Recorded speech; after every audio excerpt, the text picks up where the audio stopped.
Whaatalo whātu tala whawala Radio Samoa le nei tae au, mā lole fo lau alo maia o tala le asalua. Fesilingia pe ai se awa le tutu saile to atele o tangata vae ala matanga luenga le vae fafo.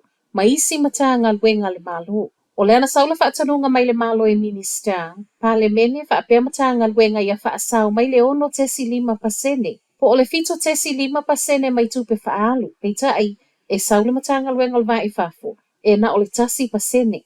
Ina ua fesilingia le pa le mia Christopher Luxon i le afiafia na nafi pe ai se awa le tutu sa i le matanga luenga le vae fafo maisi. Peita ina tali pa le mia.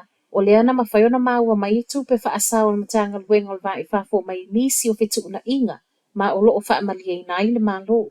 Peita ai mai ta ita i le vaenga le Labour, Chris Hipkins, o loo ia tu ua ia o le minister o le matanga luenga, Winston Peters, lea fo iwa whaasalave. Ma ilona tali tonunga o le mafo anga lea. Oni manatu o loo te e Peters mawhai mai, e le iai totonu o le fitu una inga o vae alana matanga luenga. Peita ai mai le minister o tupe Nicola Willis, e le ina o le matanga luenga le vae fafo e le i au sia le mawalunga whaatulanga ina o tupe whaasau. E whaapea fo i le matanga luenga o tangata iei mana o nga whaapitoa, leo maisi. E o mai le fiafiana na fi wasilia ma le tolu se lau tangata ave esea mai New Caledonia e pe ona iei malanga lavea ai leana amata whaia mai le vai aso tālu ai. O le to atelo tangata na lavea i mai e tu sama wha amauninga mai le palemia Christopher Luxon o tangata City Seni New Zealand e au fia i maisi tangata anu. To e lua se furu tangata New Zealand lo iei pe New Caledonia e o mai le taimi na tu ufa ata si eita lo tae au mai le palemia. O se fianga ia te ia tau mawhainga mawhetu una inga na whaia e ave e sea mai tangata kiwi a o vevesi pea New Caledonia. Ua maliele pule ngā nua Nelson e nate toe whaata wina whale leana whaaleanga ina i palapala solo mai tangata ta itu atasi a naina.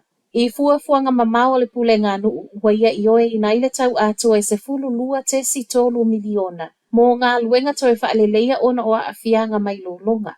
Mai totono o lea o whaio o sa waile ono miliona e whaata wai whale leana whaaleanga ina. I le masino au kuso le lua afe lua sifuma le lua ono winga lo wao le tau. O se la asanga wa au sia ile mai atatala o le avanoa i tangata lau tele mo fina ngalo whaalia.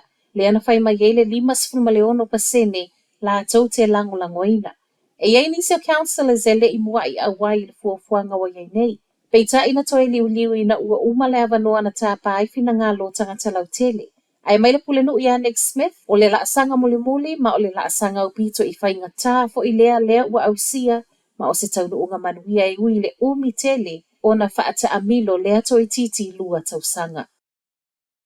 E le whaingo fia le tau mawhai e tūli le matata ma wha moe ngai ngā lue ngai fia ngā lue i le lumana i le e sa wai work placements e le totongia.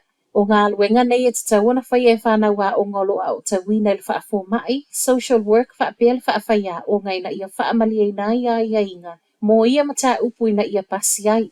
O ni ngā luenga lo ngā lulu e fuai whanau a o ngolo whaia, ma o i tū la whai ngā luenga. Wa moli mawai nisi e au fiei taimi o le pō whaapea whaai ungo vai aso.